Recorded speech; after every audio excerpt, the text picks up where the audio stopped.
예, 샤바샬롬, 우리 사방원 예배에 함께 하신, 오늘 한 번 한 번 축복합니다. 저희가 사방원 예배를 드리면서 지금 예언적 카운셀링에 대해서 공부를 하는데, 이것을 좀 영상으로 올리고, 또 여러분이 영상을 듣고 모였을 때, 나누고, 또 이것을 또 실제적으로, 우리가 실습하면서 저 여러분 안에 이런 성령의 그런 사역들이 나타날 수 있고 또 깊이 배울 수 있는 시간이 되었으면 해서 영상으로 앞으로 이것을 작업해 보려고 합니다. 예, 다 같이 기도하겠습니다. 감사합니다. 하나님, 우리가 이 예언적 카운셀링을 통해서 우리 안에 성령이 우리 안에서 예수님 안에서 하나님이 성령을 통해 일하셨던 그러한 성령의 그 나타나는 능력들이 우리 속에 어떻게 이루어지는지를 우리가 말씀으로 깊이 배우고 우리 속에 동일한 열매가 나타날 수 있는 이 가르침이 되도록 우리를 축복해 주십시오. 예수님의 이름으로 기도했습니다. 아멘. 예, 교재는 영상 밑에 이 교재를 올려놓을 거니까요. 여러분이 그 영상 주소로 들어가면 이 교재를 다운해서 여러분이 교재를 볼 수가 있습니다. 그 교재를 보면서 이 예언적 카운셀링을 깊이 배울 수 있기를 바랍니다.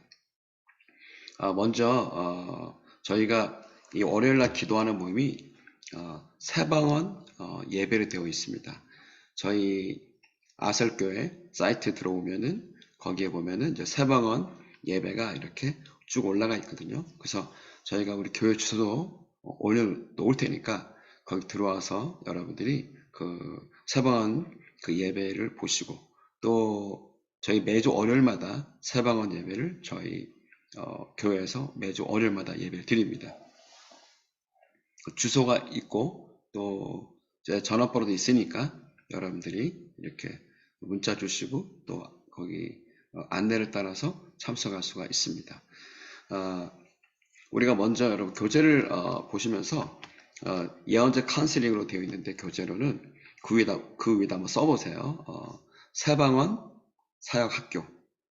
그러니까 저희가 이 월요일날 오전에 이제 11시부터 12시 반까지 세방원 예배를 드리거든요. 그리고 그 오후에 이 세방원 예배 안에서 예언적 카운셀링을 배우기 때문에 예언적 카운셀링은 정확히 말하면 세방원 사역 그 학교 안에 있는 한 과목이다 이렇게 보면 됩니다. 저희가 이런 예언적 카운셀링도 배우고 또 많은 성령의 많은 그런 사역이나 은사나 능력 이런 많은 가르침들 또 여러분들에게 실질적으로 계속 배울 수 있는 자료들을 계속 앞으로 이렇게 영상으로 업로드를 해서 배울 수 있도록 하겠습니다. 우리 먼저 성경을 좀 피면 좋겠는데요. 우리 마가복음 16장을 좀 보겠습니다.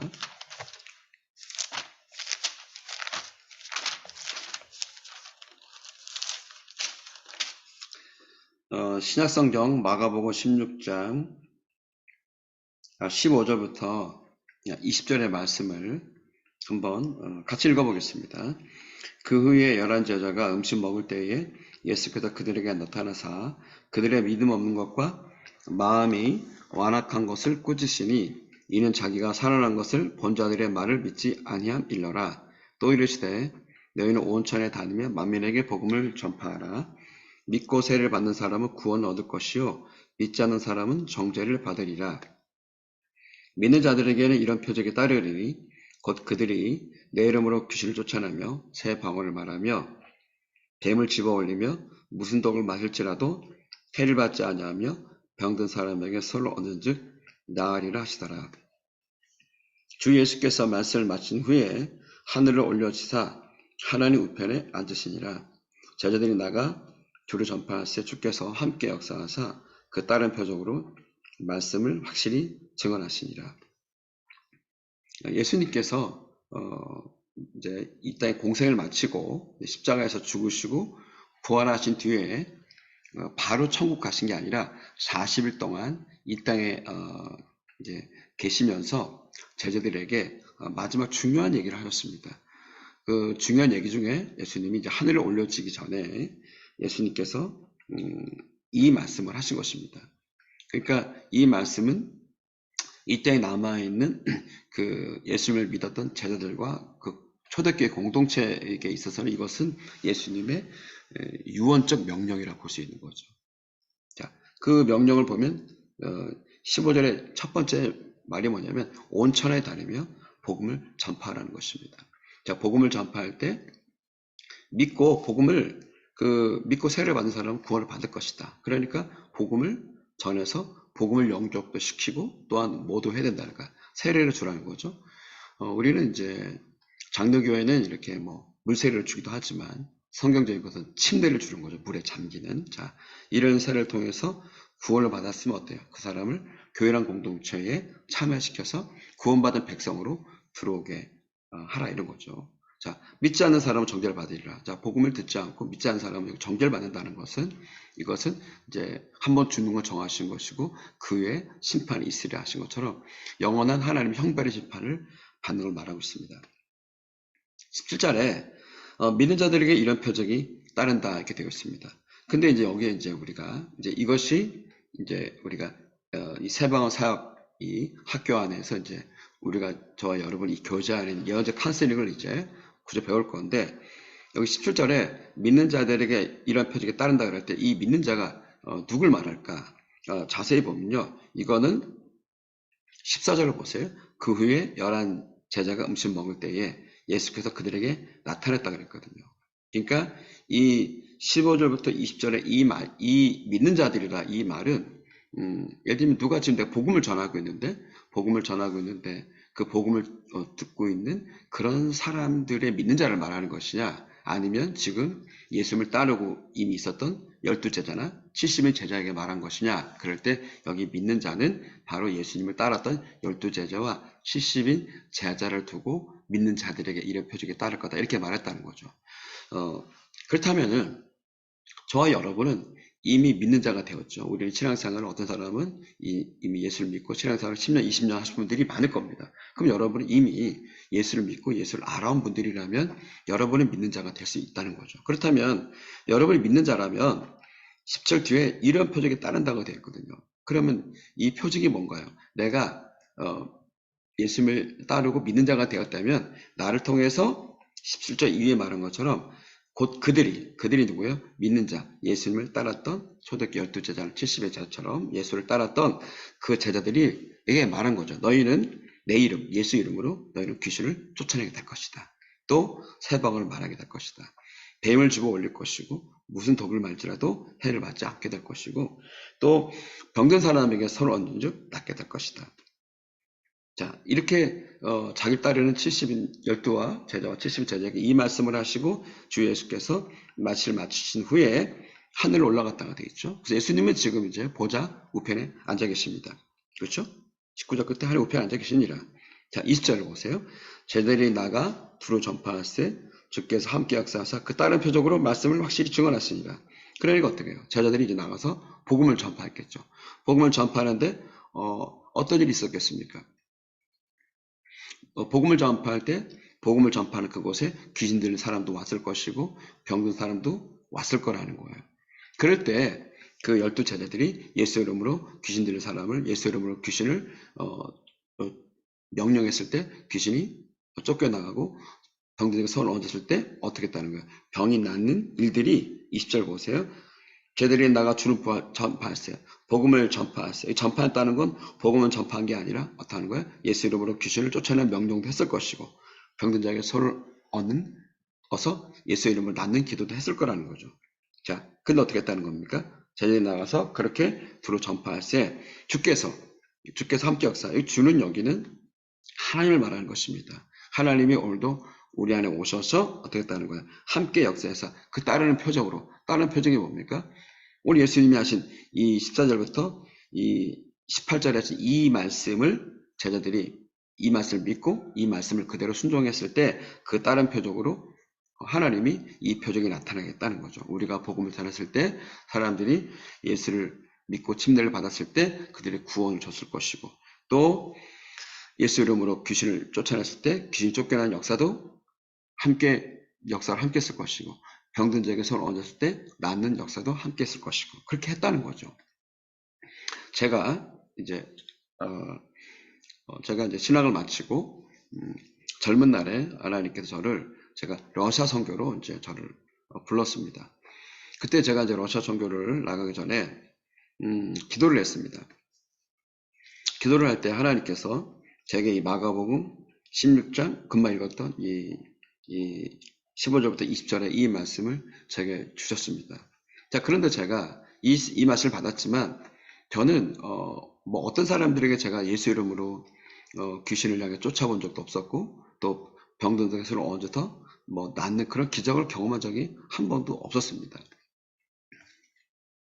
단지 저에게 있었던 경험이 있었다는 거예요. 그게 뭐냐면 제가 이 신학을 하기 전에 저는 이제 군대를 제대하고 제가 이제 인생의 이제 어떤 방향을 찾지 못하는 갈등하는 시기에 제가 어느 날 보니까 다리에 이렇게 곰팡이가 피면서 다리가 이렇게 썩어가는 그런 증상이 나타나게 되었습니다.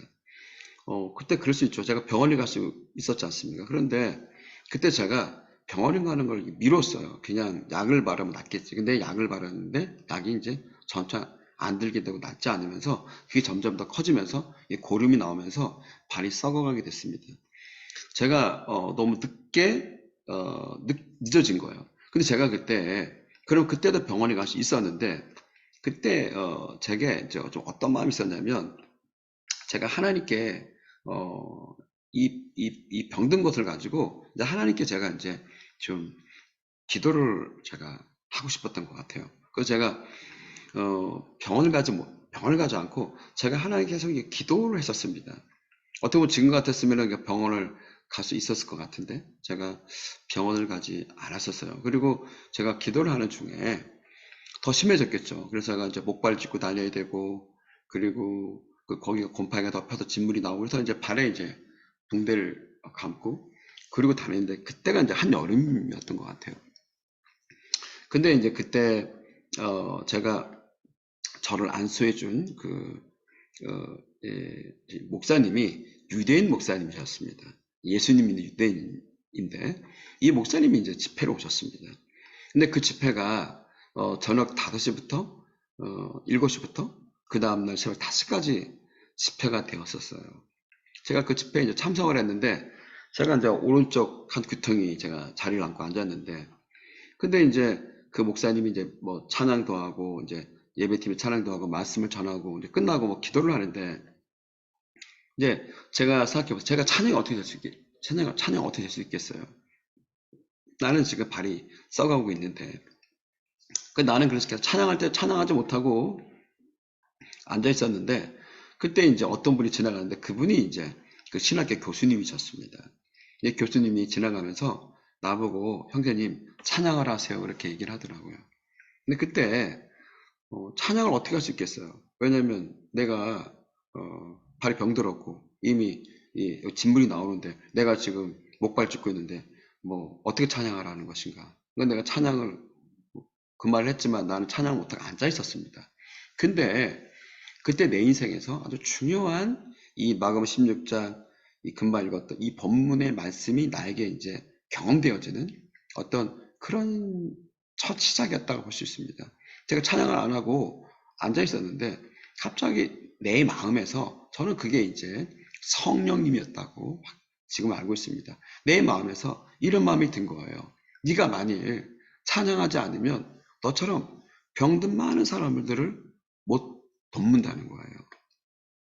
무슨 공식 같은 거 아닙니까? 내가 찬양을 해야 찬양을 해서 내가 고침을 받으면 그래서 너처럼 병든 많은 사람들이 네가 그들을 도울 수 있을 것이다. 이 말은 내가 찬양하지 않고 앉아 있으면 많은 병든 사람을 돕지 못할 거라는 그런 공식과 같은 거였어요.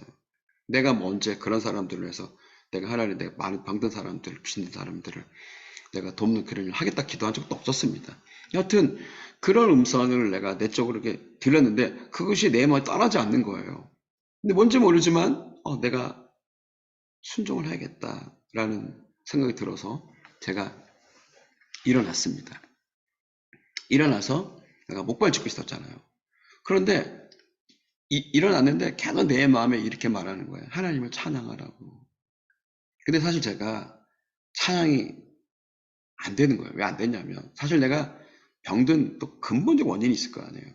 근본적 원인은 제가 어떤 영적 공격을 받았습니다. 그러니까 사단의 어떤 공격을 통해서 내 속에 이 귀신이 들어오게 됐고, 그래서 내가 영적으로 굉장히 사단의 공격을 받고 있었기 때문에 그 사단의 공격을 통해서 내가 굉장히 어떻게 보면은 영적으로 이렇게 정신세계나 모든 것이 완전히 지금 무너져 있는 상태였었던 거였거든요.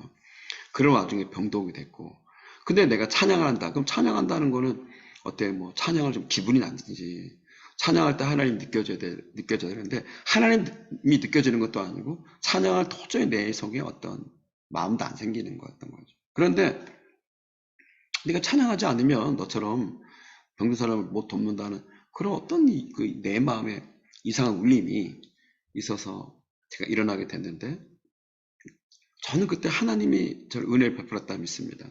뭔지 모르지만 찬양을 해야 될 것 같다. 제가 그래서 목발을 놓고 내가 서 있는 조차도 힘든 거죠. 그런데 내가 일어나서 지금 마음에 그런 마음이 들었어요. 내가 다리가 이렇게 해서 썩은 다리가 정말 이렇게 해서 절단이 되더라도 내가 하나님을 찬양해 해야겠다. 그래서 제가 일어서 찬양을 하기 시작했습니다. 한 발 뛰고 또 한 발 뛰고 한 발 뛰고 또 한 발 뛰고 힘들면 또 앉았다가 또 일어나서 한 발 뛰고 한 발 뛰고. 자, 제가 아까 7시부터 이제 찬양을 한 거거든요. 자, 그렇게 해서 하기를 7시, 8시, 9시, 10시 계속 찬양한 건 아닙니다. 찬양하다가 앉았다, 찬양하다가 앉았다. 그래서 또 어느 순간에는 정말 뭔지 모르게 막 내가 일어나 손 들고, 그리고 좀 정말 불가능하지만 내가 막 이렇게 춤을 추듯이 발을 뗐던 기억도 있어요. 고통스러운 거죠, 하여튼. 제가 근데 그때 뭐라고 말할 수 없어요. 왜냐하면 저에게 특별한 시간이었어요. 제가 말하잖아요. 그러니까 특별하게 이 마가복음 16장 이 말씀이 경험되기 위한 특별한 저에게 어떤 힘든 시간이었습니다. 그렇게 찬양하기를 제가 7시부터 12시, 저녁 3시, 밤 3시, 5시까지 찬양을 했습니다. 왜냐하면 그날 집회가 새벽 5시에 끝났기 때문에. 제가 그리고 새벽 5시에 지친 몸을 다 지쳤잖아요. 내가 썩어던 다리에 먼지가 들어가게 되고 뭐 붕대가 풀어졌으니까. 그런 상태에서 내가 이제 지친 몸을 입고 택시 타고 집에 가서 알코올 닦고 자게 됐습니다. 자, 썩어던 다리였잖아요. 그런데 아침에 일어났는데 너무 신기하게도 썩어던 다리가 딱 멈춘 거예요. 그리고 썩어던 다리가 닦지가 않기 시작했어요. 제가 그게 뭐 그러면 이렇게 할 거예요. 그게 뭐 생각하지 않았던 것이 아니야. 그게 아니라요. 발 전체에 곰팡이가 피면서 세게 들어가서 진물이 나서 사실 발톱이 들려 빠지게 되고 발가락 사이가 갈라져가지고 거의 이게 정말 발가락을 절단해야 될 만큼 심각한 상태였었습니다. 그래서 제 간증을 제 신학교에 거기 많은 제 동기들이 제 간증을 다 합니다. 제가 목발 짚고 가서 찬양했을 때, 그때 찬양 인도자였던 목사님도 저를 봤으니까요. 그러니까 많은 증언이 있습니다. 그리고 이제 아침에 딱지가 않게 되고 거짓말처럼 일주일 만에 딱지가 다 떨어지면서 제가 깨끗이 치유받아서 건강하게 되었습니다. 자, 그런데 제가 그것만 아니라 제가 또 이렇게 아까 이 사단의 영적 공격을 통해서 내 인생에 큰 어떤 좌절을 경험하고 실패를 경험했습니다. 또 깊이 나눌 수 없으니까요. 하여튼 그래서 제가 뭔가 실패를 경험했었고, 제가 또 뭐 27명의 찬양팀의 리더였는데 팀도 다 깨어지고, 하여튼 뭔가 인생에 실패를 겪으면서 내 마음에 큰 상처를 받았던 것 같아요. 어느 꿈을 꿨는데 선인장이 하늘에 다 있더라고요. 그리고 선인장 하나하나 가시가 정말 뭐 그 얼마나 큰지 몰라요. 근데 꿈에서 그 선인장을 보고 있는데 저는 그게 내 옆에서 또 누군가 말하는 거예요. 저는 이제 그게 성령입니다. 이렇게 확신하죠. 이렇게 말하는 거예요. 밑을 보라. 그래서 그 선인장 맨 밑을 봤더니 뭐가 이렇게 오글오글하고 올라오더라고요. 그다음 저거 뭔가 이렇게 보게 되었습니다. 근데 그걸 보니까 갑자기 내 마음에서 저건 뭔가 새로운 것이다. 저건 뭔가 새롭게 회복되는 거다. 이렇게 깨달음이 왔어요. 그리고 내가 이제 잠을 깼습니다. 그 다음날 아침에 소그룹에서 찬양을 하고 있었습니다. 내가 잊어먹지도 않아요. 그 찬양을 인도했던 형제가 유성령 형제인데 지금 목사님이 됐습니다. 그 형제님이 찬양을 인도하는데 내가 발은 나았지만 몸은 건강이 되었지만 내 안에 어떤 그 상처나 아픔이나 영적인 내가 사단이 내 속에 들어와서 그 영이 내 속 귀신이 내 속에서 나를 얼마나 그 혼란스럽게 했겠어요. 그 속에 있었기 때문에 나는 사실 아직도 여전히 하나님이 안 보이고 찬양이 될 수 없었습니다. 그런데 아까 어저께 그 선인장에 그 꿈을 꾸고 그 다음 아침에 찬양을 하는데 그 형제님이 이제 그 유소영 형제님이 인도했던 찬양이 어떤 찬양이냐면 이런 찬양입니다. 주님 그 영광 받으소서 홀로 찬양 받으소서 이런 경배 찬양 곡이었습니다. 그 찬양을 그 형제가 부르는데 나는 찬양이 안 되잖아요. 그래서 제가 그냥 이러고 있었습니다. 그런데 그러니까 병들었을 때 나에게 말씀했던 그 성령이 나에게 또 말하는 거예요. 내가 찬양하라고. 내가 그 순간 또 내가 어떻게 찬양할 수 있나요? 이러는 거예요. 네가 찬양하지 않으면 너처럼 상처받고 귀신 들린 많은 사람들을 못 돕는다는 거예요. 또 공식과 같잖아요. 근데 그 순간 나도 모르게 내가 손을 들고 하나님이 안 느껴졌어요. 저는 이렇게 생각합니다. 가장 큰 고통은요. 환경의 어려운 고통보다 하나님이란 내가 지금까지 믿었던 하나님이란 존재가 실존했던 하나님이 안 느껴졌을 때 그 하나님이 계신 것 같은데 내가 지금 예배하는 이 순간에 그 하나님이 죽어 있는 것처럼 느껴졌을 때 그럼에도 불구하고 찬양하는 게 가장 힘든 고난이라고 생각을 들어요. 제가 그랬어요. 근데 그럼에도 불구하고 내가 손들고 찬양을 했습니다. 그 찬양을 같이 막 부르는데 그 후렴이 이렇게 됩니다. 모든 영광과 존귀와 능력 받으소서 하는데 여러분 그 인도네시아의 그 쓰나미 아시죠? 일본의 쓰나미처럼 쓰나미가 오면 어때요? 나무고 뭐고 다 뿌리째 뽑아버리잖아요. 근데 갑자기 정말 쓰나미처럼 찬양하는데 모든 영광과 존귀와 능력 받으소서 손 들고 막 찬양하는데 갑자기 하늘에서 소리가 들리는 거예요. 샤 소리가 들리는데 쓰나미 해일처럼 소리가 막 들리는 거예요. 근데 이게 점점 커지는데 내 귀가 울릴 정도로 마치 내 사방에 엄청난 그 해일의 소리가 막 나에게 막 소리가 내 온몸의 진동을 느낄 정도로 들리는데 갑자기 이게 팍 밀려오더니 내 마음에 어젯밤에 꿈에 선인장을 봤다 그랬잖아요. 근데 이게 해일이 밀려오더니 해일이 내 마음에 이 상에 쓴 뿌리를 확 덮치더니 이걸 확 뽑아버리더라고요. 내가 소리를 들었어요. 욱하는 소리를. 내가 거짓말처럼요. 그 예배 뒤에 일주일 동안 가슴 앓이했어요. 얼마나 이 뿌리가 뽑혀 나갔는데 여기 빈자리가 얼마나 아팠겠어요. 그래서 내가 이 상처를 치유받았습니다.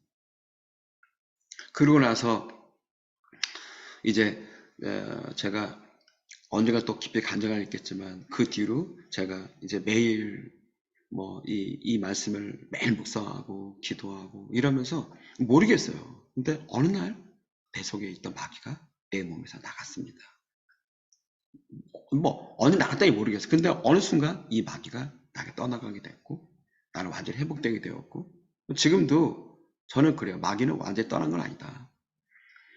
예수님 보면은 예수님이 그 광야로 들어갔을 때 마귀를 이기지 않습니까? 마귀를 이겼지만 마귀가 잠시 떠나니라. 그래서 저는 나를 내 속에 나를 무너뜨렸던 그 도덕질하고 죽이 멸망시켰던 그 악한 영이 떠났지만 지금은 저는 그 원수를 발밑에 밟고 있다. 이렇게 생각합니다. 자, 그런 경험, 제게 있던 그런 경험 뒤에 제가 이제 러시아 선교를 갈 때 이 말씀을 이제 받았다는 거죠. 그렇죠? 자, 그리고 제가 이제 러시아 갔습니다. 러시아 이제 갔을 때 그 지역이 이제 그 야로슬라브라는 그 지역입니다. 그러니까 모스크바에서 한 차로 한 4시간 되는 거리인데 그 집회를 갔는데 그 집회에 한 3,000명 정도가 3,000명 되는 교회니까요. 이제 집회를 이제 한 8번 정도 하게 됐습니다. 저는 이제 그때마다 이제 제가 성령으로 말씀을 전하고 동일하게 뭐 말씀 전하고 했습니다. 단 병고치 사역을 안 했어요. 왜냐면 이게 두려운 거잖아요. 뭐 병이 안 나면 어떡합니까? 근데 이제 마지막 8번째 예배 때 갑자기 어떤 여인이 앞에 나오게 됐는데 물었어요. 토역자한테 물었더니 이 여자는 이제 말기 자궁암에 걸린 여자라는 거예요. 말기 자궁암에 걸린 여자인데 지금 사형선고를 받았다는 거죠. 앞으로 한 달 뒤에 죽어야 될 사형선고를 받았다는 거예요. 근데 이 여자가 왜 나왔겠습니까? 지금 타라의 부축에 이끌려 나왔더라고요. 그 왜 나왔겠습니까? 지금 고침받고 싶어 나왔지 않겠습니까? 근데 내가 러시아 선교 가기 전에 이 말씀 받았다 그랬잖아요. 병든 자에게 선을 얹어 나으리라. 근데 이사 나왔는데 제가 어떻게 하겠어요? 일단 선을 얹어줘야죠. 근데 제가 저 혼자에다 안 나오면 안 되잖아요. 그래서 제가 거기 있는 목사님들 다 불러서 다 같이 선을 얹으라 그랬어요. 왜냐면 안 나와도 같이 안 난 거니까 공범을 만들어야 될 것 같아서 선을 얹으라 그래놓고 이제 그냥 뭐 느낌 있는 건 아니에요. 그냥 하나님 고쳐주세요. 단순하게 이 말씀처럼 병든 사람이 선을 얹은지 나으리라. 선을 얹었어요. 그리고는 어떤 불이 왔다든지 낫는 이런 느낌이 왔다 이런 것도 아니에요. 그냥 아무 느낌도 없었어요. 손만 얹었어요. 그리고 나는 이제 그 집회 끝나고 제가 이제 러시아 선교를 정착해서 한 게 아니라 러시아 갔다가 한국에 왔다 갔다 선교를 했기 때문에 한국 돌아왔는데 그 러시아에 있는 스태프한테 연락이 온 겁니다. 목사님 그 여인이 암이 나왔다는 거예요. 얼마나 그 사건이 컸는지 그 지역에 있는 신문에까지 그 여인의 사진이 실렸다는 거예요. 제가 이 영상 그 밑에다가 그때 있던 사진을 제가 올려드리겠습니다. 제가 이제 그때 그 여인이 났다 그래서 제가 이제 그 다음에 이제 러시아 가서 보니까 그 여인이 나를 만나더니 나를 안아주는 거예요. 내가 자기 고쳤다는 걸 생각, 내가 고친 거 아닙니다. 하나님이 당신을 고쳤습니다. 그러고 나서 하나님이 그러는 거예요, 제 마음에. 너는 어느 곳에 가든지 이 마가복음 16절, 올렸던 15절부터 20절 이 말씀을 믿고 아까 17절 믿는 자들에게 넌 이 말을 믿어라. 이 말씀 믿고 너는 어느 곳든지 복음을 전파하라. 그리고 귀신 들린 자에게 귀신을 내 이름으로 쫓아내라. 병든 자에게 손을 낫게 하라. 그리고 내 이름으로 기적과 이적을 선포하라. 이거예요. 여기 하나 더 보면 여러분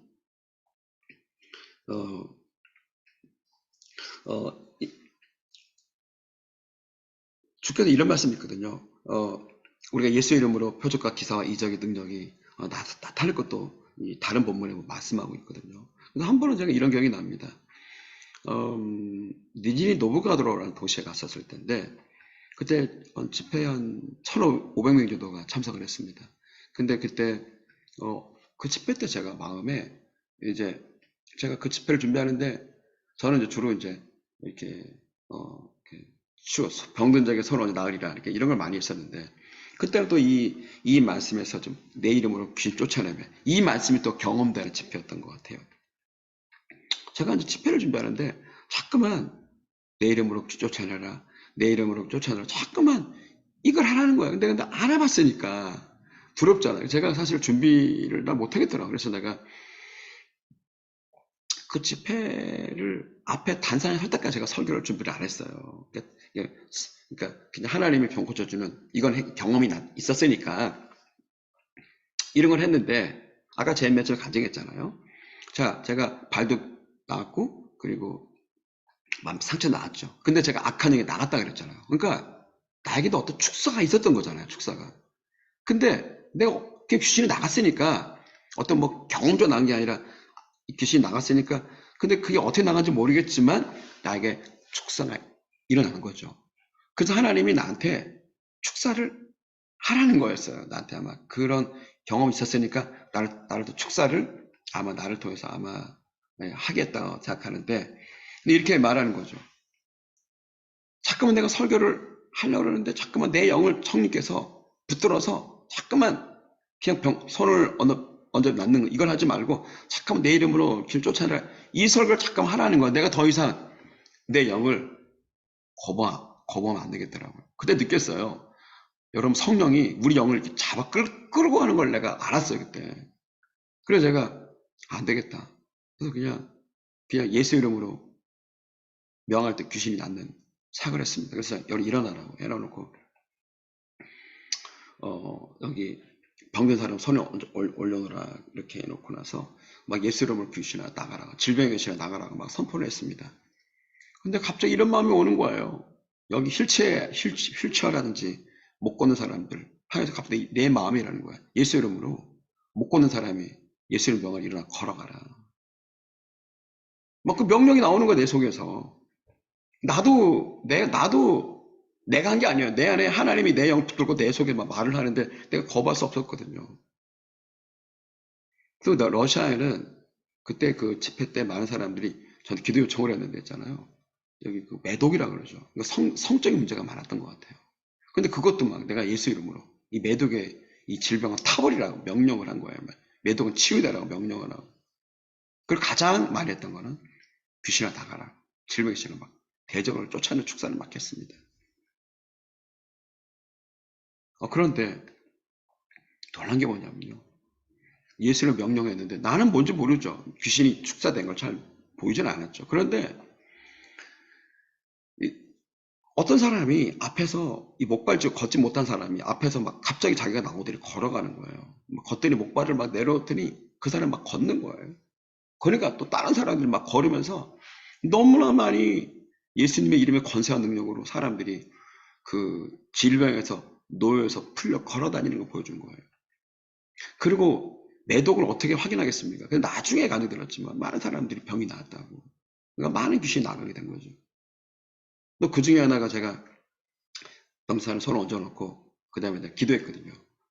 뭐냐면 여기 이곳에 없지만 멀리 있는 사람들은 손을 올려놓으라고 그리고 내가 예수 이름으로 그 하나님의 치유해 주세요 하고 치유를 선포하고 그 다음에 그들 묶고 있는 귀신은 떠나가라 축사를 명령했습니다. 그러고 나 집회 끝났어요. 근데 어떤 사람이 찾아왔습니다. 왜냐하면 그 집회 때 자기 어머님을 놓고 기도했는데 어머니가 우리는 니즈니 노블가드 집회를 했는데 엄마는 하브라스크라고 북한 위쪽에 사는 거 얼마나 뭐 한 몇천 킬로 떨어져 있잖아요. 근데 거기 어머니 병들어 있었는데 그때 자기 집회 때 어머니를 놓고 이렇게 올렸는데 궁금하잖아요. 그래서 자기가 어머니께 전화했더니 어머니가 얘기하는 거야. 자기 집에 누워 있는데 자기 방에 그냥 뭔지 모르게 불이 임해가지고 자기가 병상에서 일어났다는 거예요. 뭔지 모르게 자기가 나았다는 거야. 그래서 그 어머니가 나았다는 그 간증을 하러 제 숙소로 찾아왔었어요. 그러면서 하나님께서 그 이후에 제가 계속 러시아를 다니던 제가 러시아만 간 게 아니라 중앙아시아도 갔거든요. 저 우즈베키스탄 많이 다녔거든요. 그래서 가는 곳곳마다 이 마가복음 16장 이 말씀을 가지고 사역을 하게 됐습니다. 자, 여러분 그 성경을 보시면 마가복음 16장 17절에 이런 그 끝에 이런 말씀이 있죠. 새 방언을 말하며.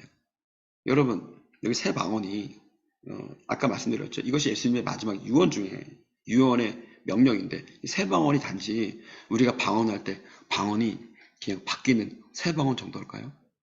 그건 여기 기록하지 않았을 겁니다. 그거는 그냥 은사의 한 부분으로 넣어놨을 겁니다. 근데 왜 새 방언을 말하며를 거기 17절 보세요. 자, 믿는 자들에게 이를 표적이 따른다 그랬죠. 자, 믿는 자 이걸 아까 말했죠. 12제자는 70의 제자에게 믿는 자들에게 표적을 말했다면 그 중에 보세요. 첫 번째가 예수 이름으로 귀신 쫓아내는 거. 첫 번째 사역. 두 번째가 새 방언 사역. 새 방언.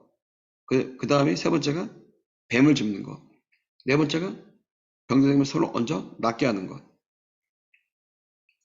그 다음에 20절 우리가 하나님이 예수 이름으로 표적과 기사 이적이 따르는 표적, 이 5가지 사역인데 그 중에 세 번째가 세방언 사역이, 세방언을 말하면 이게 들어있다는 거예요. 그럼 여러분 여기에 방언이, 세방언을 말하면 이것이 단지 방언을 말하는 걸까요? 제가 사역을 하면서, 러시아 선교를 하면서 하나님이 나한테 이 세방언을 말하며 여기에 이 마가복음 16절 17절부터 20절에 이렇게 내 이름으로 복음을 전파하는 것, 내 이름으로 귀 쫓아내는 것, 병들에게 선언을 낫게 하는 것, 그리고 또 예수 이름의 표적과 기사와 이적이 나타나는 그 중요한 어떤 핵심적인 그 문을 여는 것이 새 방언이 있다는 것을 알게 된 것입니다. 그래서 제가 이 월요일 날 새 방언 예배를 드린 거예요. 그래서 월요일 날 오시면 우리가 1시간 동안 이 새 방언, 이 새 방언의 예배를 드리면서 이 새 방언을 통해서 예수 이름으로 귀 쫓아내고 병들에게 손을 얹고 그리고 예수 이름으로 다른 표적과 기사와 이적을 사역을 하고 있습니다. 그 핵심이 뭐냐면 바로 새 방언에 있는 거예요. 그러니까 여기 새 방언은 단지 방언에서 방언을 새롭게 한다는 게 아니라 저는 제 경험적으로 해보니까 이 새 방언은 뭐냐면 성경을 보면요. 한번 고린도전서 14장을 좀 보겠습니다.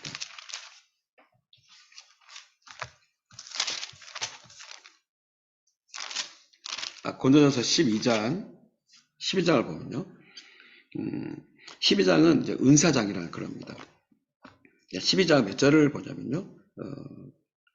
6절과 7절을 보면 또 사역은 여러 가지나 모든 것을 모든 사람 가운데서 이루시는 하나님은 같으니 각 사람에게 성령을 나타내심은 유익하게 하려 하심이라. 12장 1절에 이렇게 말하죠. 사도 바울이 형제들아 신령한 것에 대하여 나는 너희가 알지 못하기를 원하지 않는다. 그 신령한 것이 뭘까요? 그 신령한 것이 바로 12장 4절 이후부터 나오는 은사입니다. 여러분 은사는 신령한 것이고 이것도 우리가 알아가야 되는 겁니다. 그런데 이러한 그 은사가 6절을 보니까 은사는 하나님이 모든 것을 모든 사람들 가운데 하나님이 성령으로 나타나실 때 그게 은사로 나타나는 겁니다. 어떤 사람에게는 지혜의 말씀으로, 어떤 사람에게는 지식의 말씀으로, 또 다른 사람에게는 성령을 통해 믿음, 어떤 사람은 병고침, 또 어떤 사람에게 능력 행함을, 어떤 사람에게 예언함을, 또 어떤 사람은 분별함을, 또 다른 사람에게는 각종 방언 말함과 방언 통을 주시는데 이 모든 것은 한 성령이 행한다는 거죠. 한 성령이. 다시 그래서 6절과 7절을 와보면 사역은 여러 가지다. 사역은 여러 가지. 은사를 통한 사역은 여러 가지인데 이 모든 것을 은사의 모든 것을 모든 사람 가운데 저와 여러분이 모든 사람이죠. 저희 가운데 하나님이 은사를 통해 이루시는 것은 하나님이고 하나님은 그 은사를 우리 안에 7절 보세요. 7절에 각 사람의 성령을 나타내시면 하나님은 성령을 통해서 나타내실 때 은사를 통해서 이러하게 하나님의 사역을 하고 있다. 이렇게 말했다는 거죠. 그러면 이런 생각을 안 해봅니까? 하나님이 지금도 이 고린도전서 12장의 이 신령한 이 일이 하나님이 사역이라면 하나님이 어제나 오늘 동일하고 변함이 없는 분이죠. 그래서 구약에도 하나님은 그리고 구약에도 이렇게 많은 선제를 통해서 하나님의 성령을 통해 그런 많은 하나님의 사역을 하셨고 또 예수님을 통해서 하나님의 성이 나타남으로 이 은사를 통해 사역을 하셨고 초대교회도 이렇게 하나님의 성령이 나타난과 은사를 통해 사역을 하셨고 그렇다면 어떨까요? 지금도 그 하나님이 어제나 오늘 동일하다면 그 하나님은 지금도 우리 속에 성령의 나타나심을 통해서 이런 은사를 통해 하나님의 일을 하는 게 마땅하다는 거죠. 그렇죠? 그런데 왜 오늘 우리 예배는 이러한 하나님의 성의 나타내심이 없을까요? 그것은 오늘날 교회가 이런 은사나 이런 것들에 대해서 요즘에 현대의 신학의 어떤 방향이 이런 은사가 없다, 끝났다 이렇게 가르치는 거예요. 만일 좀 가르쳐드린다면, 여러분 지금 이런 은사가 없다. 이런 은사가 없다면은 거기 8절 보세요. 그럼 만일 성이 나타나심을 통해서 지혜의 말씀, 그 지혜의 말씀이 뭡니까? 66권의 말씀을 통해서 우리가 주일날 설교하는 목사님들의 말씀은 지혜의 말씀을 주는 거잖아. 이 말씀을 통해 하나님의 말씀을 가르치는 거니까. 그럼 이것도 뭐예요? 은사죠. 그렇잖아요. 이 은사 안에 뭐가 있는 거예요? 뭐 9절 보니까 믿음도, 병고침도, 능력도, 예언도, 방언도, 통변이 있는 거죠. 그러니까 요즘에 그러는 거예요. 어떤 은사는 없다. 그렇다면 여러분 거기 8절 지혜의 말씀도 없어요. 이것도 없다 그렇다면 여러분 그러면 하나님은 지금 오늘 교회를 통해서 하나님의 사역을 할 수 있는 건 아무것도 없는 거죠. 그렇잖아요. 그러니까 이렇게 이게 은사가 없다는 하는 목사님들도 사실은 지금 하나님이 성령을 통해 지혜의 말씀, 은사를 통해서 말씀을 전하고 있음에도 불구하고 목사님들이 몰라서 지금은 이런 은사가 없다고 가르치는 겁니다. 아까 10의 1절에 그래서 신랑 것에 대해 너희가 알지 못하길 원하지 않는다. 이 말에서 알 수 있는 게 뭡니까? 신랑 것, 은사에 대해서 알아야 되는 거죠. 그래서 제가 이 본문을 왜 읽었습니까? 아까 마가복음 16장에 말씀했죠. 마가복음 16장에 이런 내 이름으로 귀신을 쫓아내고 병자에게 선을 얹어 낫고 기적과 이적이 거룩한 종 예수 이름으로 이루어지는 그 핵심이 제가 경험해 보니까 새 방언에 있었다는 거예요. 그러면 새 방언이 뭐냐? 자, 여기 보면은 6절 7절에 그랬죠. 모든 것을 모든 사람 가운데 이루시는 하나님은 같으니 성령은 나타내서 행한다 그랬죠. 그럼 여러분, 자, 예를 들어서 오늘 우리 예배를 드렸습니다. 예배를 드렸으면 하나님이 우리 안에 성령을 통해서 우리 속에서 이런 은사를 나타낸다는 거죠. 그렇죠? 그렇죠? 그럼 여러분 어때요? 이것이 성령을 통해 나타나는 것. 그래 다시 말하면 하나님이 우리 안에 성령을 통해 나타남을 내가 그거를 받아서 나타내야 되겠죠. 그렇죠? 그렇죠? 그런데 이걸 좀 더 제가 이거를 이제 이해하려면 자, 여러분 그 어디냐면요. 요한복음 14장을 보겠습니다. 요한복음 14장.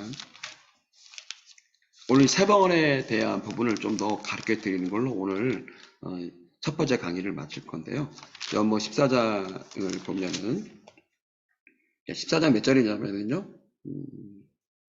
자, 14장 16절입니다. 요한복음 14장 16절에 내가 아버지께 구하겠으니 그가 또 다른 보혜사를 너에게 주사 영원토록 너희와 함께 있게 하리니 그는 진리의 영이라 세상은 능히 그를 받지 못하나니 이는 그를 보지도 못하고 알지도 못함이라. 그러나 너희는 그를 아나니 그는 너희와 함께 거하시며 또 너희 속에 계시겠습니다. 자, 16절 보세요. 이런 말씀했죠. 그가 또 다른 보혜사를 너에게 준다. 영원토록 너희와 함께 할 거다 그랬습니다. 그럼 이 보혜사가 누구냐면 바로 성령 하나님을 말합니다. 그런데 이 성령님은 16절에 말한 것처럼 영원토록 너희와 함께 할 거다. 그러니까 우리 떠나지 않는 거죠. 그렇죠? 우리 안에 이 성령님은 에베소서 말한 것처럼 인치진 성령으로 저 여러분 속에 영원히 함께 합니다. 자, 요거 잠깐 다시 공부해 볼 건데요. 에베소서 1장 보면 이 성령님이 우리에게 인치진 성령으로 나와 있습니다. 자, 에베소서 2장 13절, 14절을 보면은 그 안에서 너희도 진리의 말씀 곧 너의 구원의 복음을 들었고, 우리 구원의 복음을 들었죠. 자, 예수를 듣고 예수를 믿었습니다. 그 안에서 또한 믿었죠. 자, 예수를 믿은 사람들은 우리 안에 거듭났습니다. 거듭났다. 예수의 생명으로 바뀌었다. 그런데 예수의 생명이 바뀐 것만 있는 것이 아니라 약속의 성령을 인치심 받았다. 그러니까 약속의 성령이 영원히 예수의 생명을 바뀐 나와 영원히 함께하고 있다는 거죠. 그래서 성령은 14절 우리 기업의 보증이 돼서 나의 보증인 거예요. 나의 영원한 구원의 보증이 돼서 그 얻은 것, 나는 얻은 거죠. 자, 내가 예수 피로 속량 받았습니다. 그리고 내가 하나님의 영광이 찬송이 되고 이 땅을 살아가고 천국 갈 때까지 이 약속의 성령은 나를 떠나지 않고 나의 영원히 함께해서 나를 천국까지 인도하는 인치진 성령으로 나와 영원히 함께하고 있다. 이게 말씀하고 있다는 거죠. 자, 요한복음 14장 다시 와보면 그래서 16절에 이 성령님은 보혜사로서 나에게 이친 성령으로 나한테 와서 영원토록 나를 떠나지 않습니다. 자, 근데 이 나와 함께한 성령님은 어떤 분인 거예요? 17절에 그는 진리의 영이라는 거죠. 따라해 볼까요? 진리의 영. 그러니까 진리의 영이라. 자, 보세요. 그 다음에 뭐라고 가르치냐면, 자, 세상은 등에 그를 받지 못한다. 그 이스라엘 사람들이 성령을 알 수 없습니다. 얘는 그를 보지도 못하고 알지 못함이라. 그러나 너희는 그를 안다. 그럼 여러분 어때요? 여러분은 누구를 알아야 돼요? 성령을 알아야 됩니다. 자, 그는 너희와 함께 거하시며. 성령은 어떻다고요? 지금 나와 함께 계시고. 또 어디 계신다고요? 너희 속에 계시겠습니다. 자, 두 가지입니다.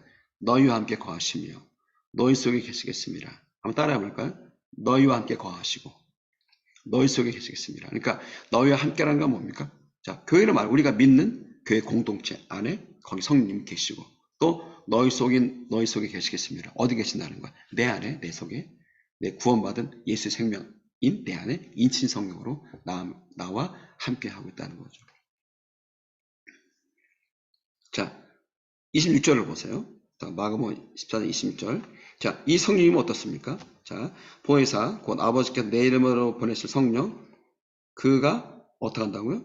너에게 모든 걸 가르치고 내가 너에게 말한 모든 것을 생각나게 할 거다. 내 안에 계신 성령님은 가만히 계신 게 아니라 뭘 한다고요? 모든 걸 가르친다는 거예요. 모든 걸 생각나게 할 거다. 그 모든 걸 어떻게 가르칩니까? 예수님이 26권의 말씀과 예수님이 하신 모든 말씀들을 또 그 12제자와 그 이후에 사도들이 기록한 모든 성경을 어떻게 한다고? 가르치고 그리고 이것을 또한 이걸 우리가 깨달아서 우리가 어떻게 한다고? 이 말씀들을 떠오르고 생각나게 할 거다. 그래서 이 모든 말씀이 가르치고 생각나게 되면서 내 속에 누가 보일까요? 예수가 보이겠죠.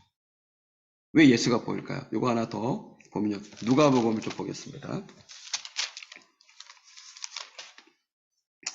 누가복음 24장 44절을 보면 또 이르시되 내가 너희와 함께 있을 때에 너에게 말한 바 곧 모세의 율법과 선지자의 글과 시편에 나를 가르쳐 기록한 모든 것이 이루어지리라 한 말이라 이것이라 하시고 이에 그들의 마음을 열어 성경을 깨닫게 하셨다. 이렇게 돼 있죠. 그러니까 예수님은 어때요? 예수님 당시에는 신학이 있지 않았겠죠. 그렇죠? 예수님으로부터 신학이 시작됐기 때문에 그럼 예수님도 결국은 구약의 말씀을 통해서 예수님은 자신을 전한 거죠. 그렇죠? 그러니까 44절에 말하죠. 자, 모세의 율법, 선지자의 율, 시편, 그건 뭡니까? 여기 구약에 다 들어있는 겁니다. 이 모든 걸 통해서 예수님은 자신을 가르친 것입니다. 그렇죠? 그러면 아까 14장으로 다시 와 보면 14장 20절로 와 보면 우리 속에 와 계신 성령, 인치신 성령은 인치고만 있는 게 아니라 내 안에 성령은 나에게 이 66권의 모든 말씀을 뭔가 가르치고 생각나게 할 거라는 거죠. 그래서 어떤 66권의 말씀이 가르치고 생각난 그것이 내 속에서 누구로 보이냐면 예수로 보인다는 거죠. 그래서 예수님이 내 속에 예수님이 이루신 구원이 이런 것이고 예수님은 이런 분이고 예수님이 나의 길이고 진리고 생명이고 예수님이 이렇게 하나님과 이렇게 연합하셨고 예수님이 이렇게 아버지와 동행하셨고 예수님이 이렇게 아버지의 한 임마누엘이 돼서 아버지를 하셨고 그리고 또 예수님이 천국에 가시고 우편에 앉은 것처럼 나에게도 동일하게 천국과 그 우편의 자리 글쎄 몸으로 함께 있는 거 이런 이 성경에 있는 이런 예수님을 통해 이루신 모든 진리를 내가 알아가게 된다는 거죠. 그걸 누가 한다는 거예요? 바로 성령이 한다는 거죠. 자, 16장 13절을 15절을 보면 그러나 진리의 성령 오시면 그가 너희를 모든 진리 가운데로 인도하시리니 그가 스스로 말하지 않고 오직 들은 걸 말하며 장래를 너에게 알리시리라. 그가 내 영광을 나타내리니 내 것을 가지고 너에게 알리시겠습니다. 무릇 아버지에게 있는 것은 다 내 것이라. 그러므로 내가 말하기를 그가 내 것을 가지고 너에게 알리시라 하노라. 여기 보니까 아까 그랬죠. 성령, 진리 성령님이죠. 자, 진리 성령님은 가만히 계십니까? 아니죠. 아까 모든 진리가로 인도한다. 이 60분의 말씀을 떠오르고 생각나게 하신다. 자, 어떤 말씀을 가르치고 떠오르고 생각나게 하는 것만 아니라 성령님은 들은 걸 말해준다는 거예요. 들은 거 뭡니까? 하나님의 음성을 듣고 있다는 거예요. 성령님은. 하나 성령님은 하나님의 음성을 듣고 있는 것을 우리가 말해주고 또 모두 말해준다고요. 장래일을 우리에게 알려주기도 하고. 14절 그가 내 영광을 나타낼 것이다. 내 영광이 뭡니까? 예수님이 이렇게 사셨구나. 예수님이 하나님과 어떻게 믿음으로 사시고 예수님이 어떻게 기도하셨고, 예수님이 어떻게 하나님과 동행하셨고, 예수님이 어떻게 하나님과 하나 되어서 아버지를 했는지, 이런 모든 게 영광입니다. 자, 이것을 우리에게 알게 줄 거라는 거죠.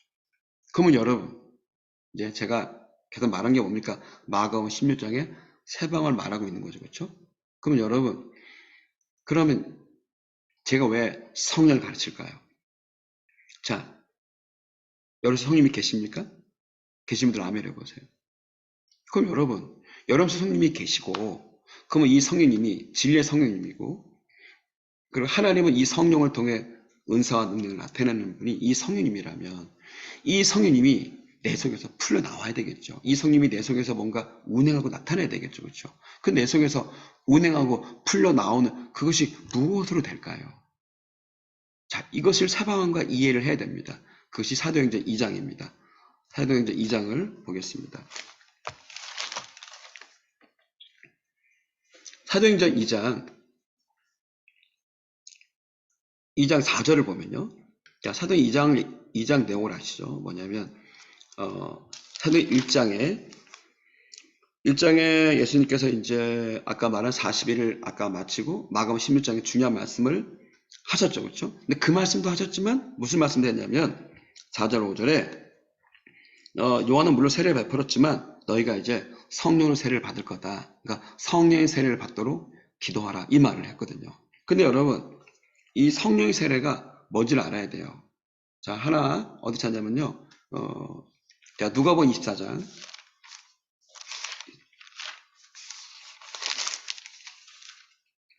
자, 누가복음 24장.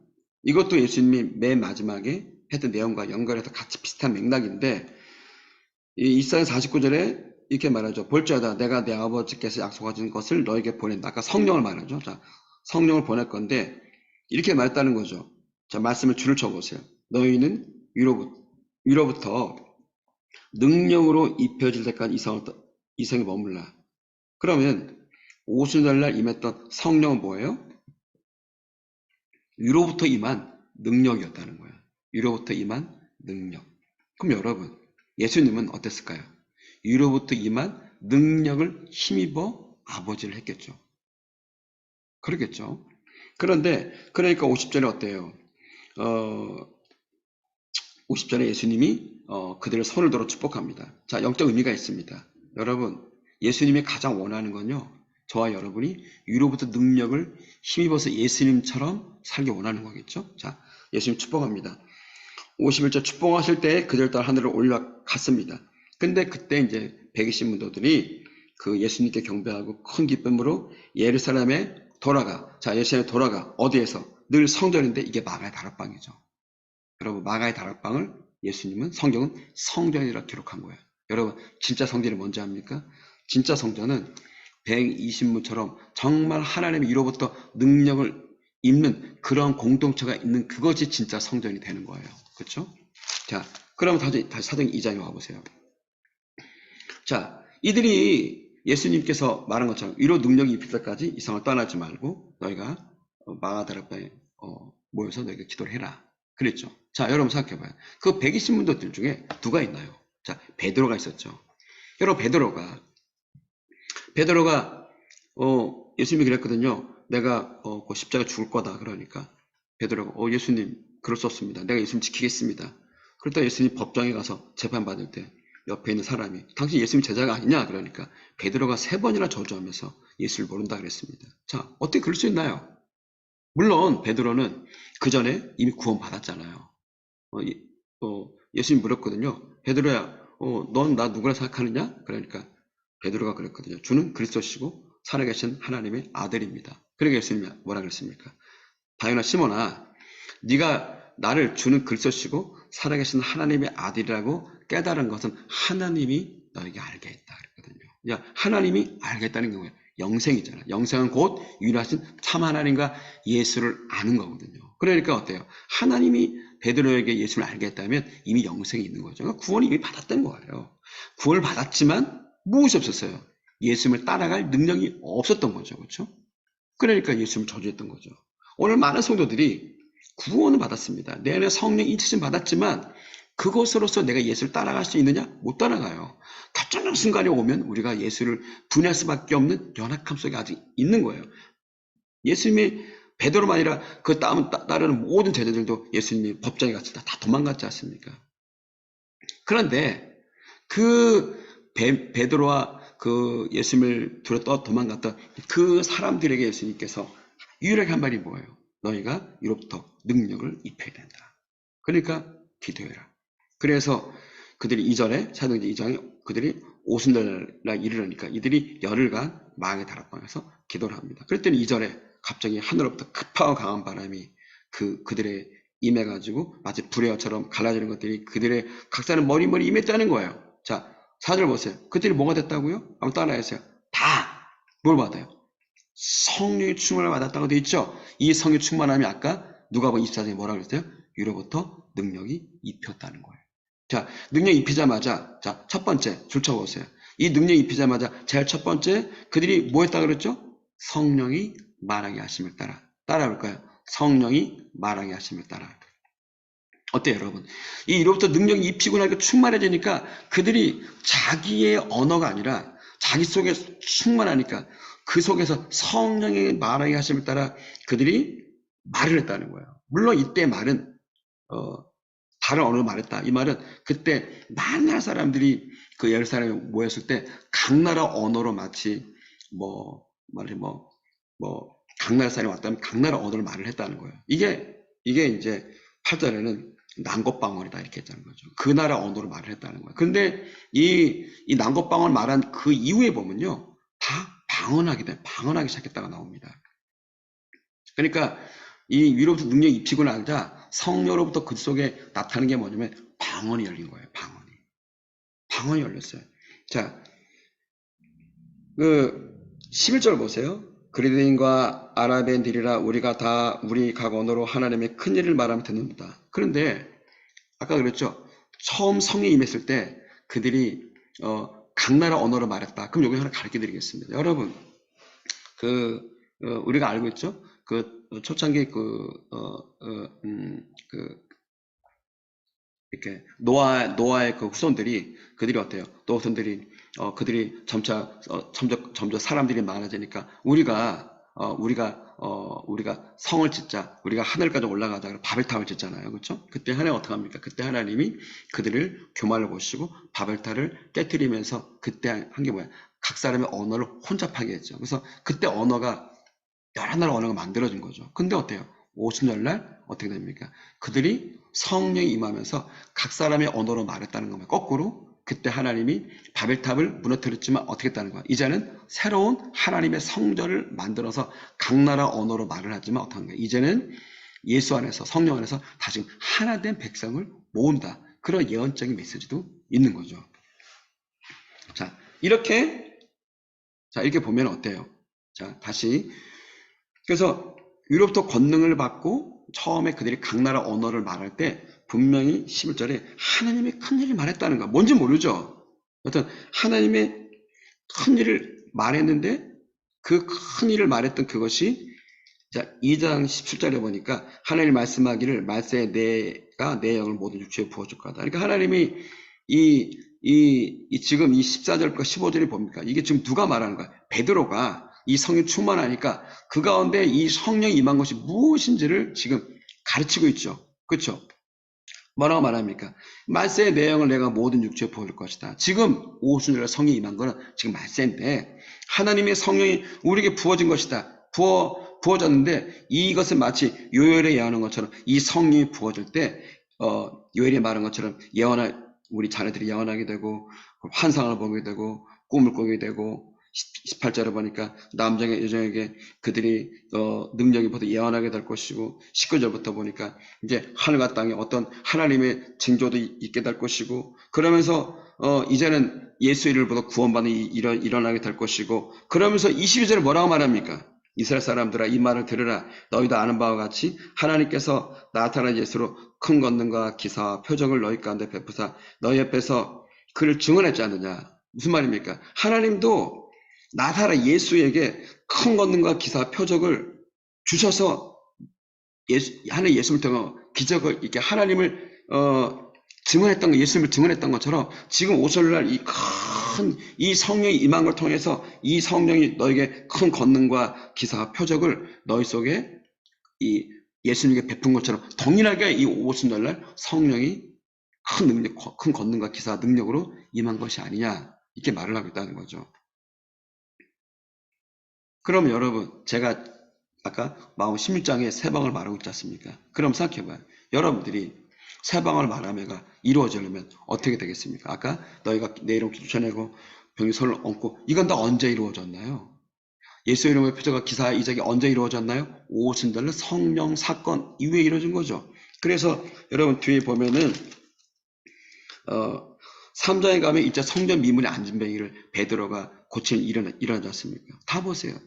병든 자가 낫고 그 귀신이 쫓겨나가고 예수의 표적과 기사 이적이 나타나는 건 다 오순절날 위로부터 능력이 입혀진 뒤의 일이에요. 그렇다면 마가복음 16장에 너희가 귀 쫓아내고 병든 손을 얹고 표적과 기사 이적이 일어나는 이 모든 것 중에 세 방언을 말하며가 뭘까요? 그거는 예수님이 말한 것처럼 위로부터 능력을 받는 기도를 말할 거예요. 그러니까 120문도가 마가다락방에 모여서 그들이 열흘간 기도했을 때 위로부터 능력을 받는 그 계시를 숨겨놓은 것입니다. 그 세 방을 말하면은 그거를 갖다가 한쪽적으로 뭐냐? 그렇다면은 아까 말한 것처럼 마가복음 16장, 누가복음 24장의 그 마지막의 예언과 사도행전 2장의 이 오순절 사건을 하나로 묶어서 이것이 새 방언을 말하며를 함축적으로 이렇게 해석해 열어볼 수 있다는 거죠. 그런데 여러분은 어떤가요? 여러분은 새 방언을 말하고 있나요? 그럼 여러분은 지금 사도행전 2장에 나타난 이런 성령 충만을 받고 있나요? 여러분 성령이 임해서 성의 말하겠음에 따라 여러분이 뭔가 방언을 말하고 있나요? 여러분 속에 지금 17절 말한 것처럼 뭔가 성령이 내 속에서 꿈과 환상의 예언으로 말하고 있나요? 하나님의 큰 기사와 이적이 나를 통해 성령이 나타를 받고 있나요? 나를 통해서 예수님에게 나타나는 것처럼 큰 권능과 기사 표적이 나타나고 있는가요?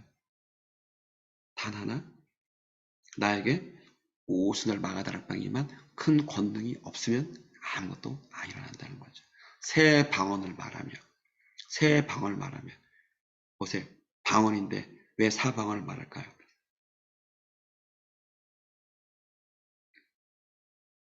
아까 그랬죠? 저와 여러분 속에 성님이 계십니다. 아멘. 그러니까 어때요? 자, 로마서 8장 이거 가지고 마칠 건데요.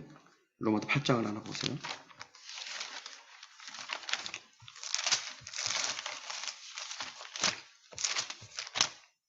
로마서 8장 몇 절이냐면요.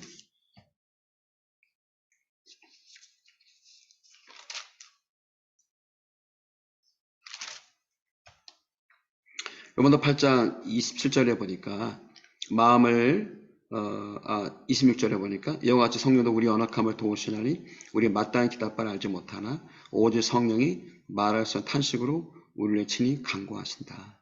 그러니까 여러분 속에 성령이 계십니다. 근데 내 안에 성령님은 무엇으로 성령은 내 속에 나를 위해 대신 기도해 주고 있습니다. 따라하세요. 성령께서 나를 위해서 대신 기도해 주고 있습니다. 근데 대신 기도해 주고 있는데 이 기도가 정말 나를 대신 기도해 주고 있는 게 사실일까요? 사실이잖아요. 그렇죠? 근데 여러분 많은 사람들이 내 속에 성령께 나를 위해서 대신 기도해 주는 이 기도가 뭐냐면 그게 바로 방언이에요. 방언 그러면 여러분 무슨 내가 알지 못하는 말로 하는 게 그게 아니고 방언은 내 속에 나를 영원히 인치시고 그리고 나에 대한 진리에서 나를 인치시고 진리의 성임이시고 그리고 나에 대한 음성과 장래와 깊은 것을 아시는 그 성께서 말씀 탄식으로 나를 위해 대신 기도하는 기도가 방언이에요. 그럼 여러분은 어때요? 내 입에서 방언의 기도가 있나요?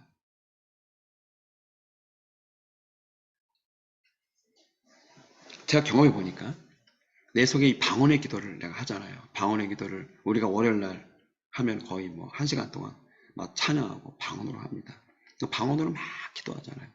방언으로 기도하면 내 속에 성이 나를 위해서 말없이 탄식으로 성의 나를 위한 기도를 내가 입을 열어서 성령님이 탄식하는 기도를 내가 열어놓으니까 성의 기도가 내 입을 통해서 열려서 하나님께 올라가니까 무슨 있겠어요? 성의 말을 탄식으로 나를 위한 기도가 하나님께 올라가니까 그 기도가 올라갈 때 뭐가 임하겠어요? 아까 읽었던 사도행전 2장에 뭐가 임하는 거예요? 사도행전 2장 위로부터 또한 성령이 충만, 위로 능력이 임하니까 내 속에서 어때요? 내 속에 있는 방언이 어때요?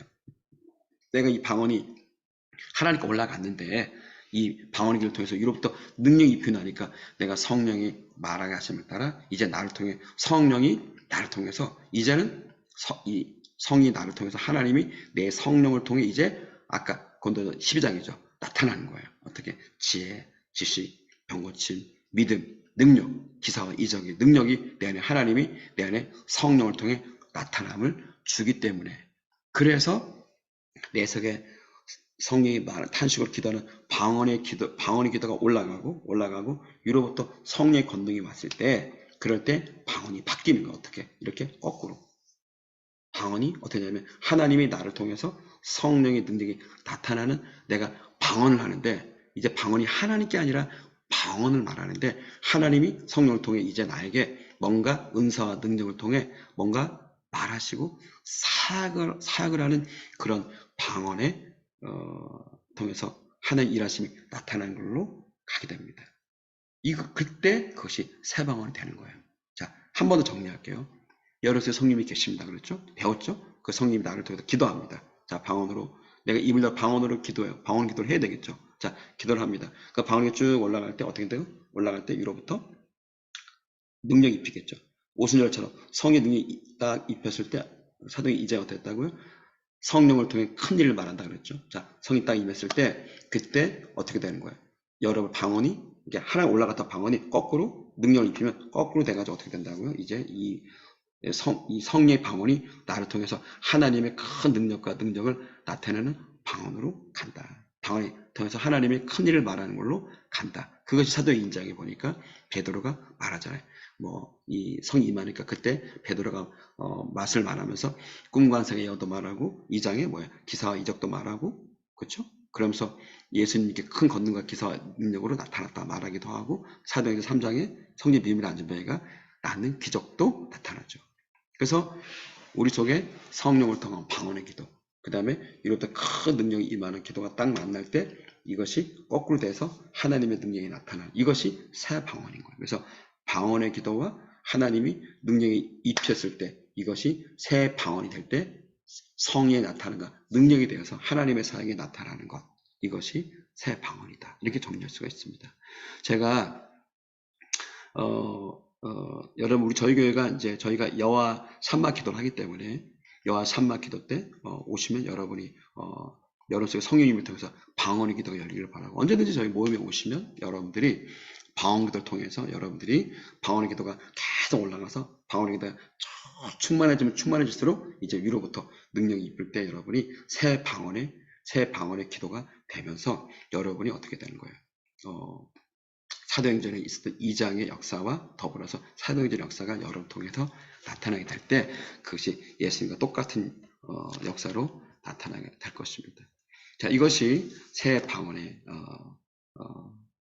사역이고 새 방언 안에 사역 안에서 오늘 예언적 카운셀링이 되는 것입니다.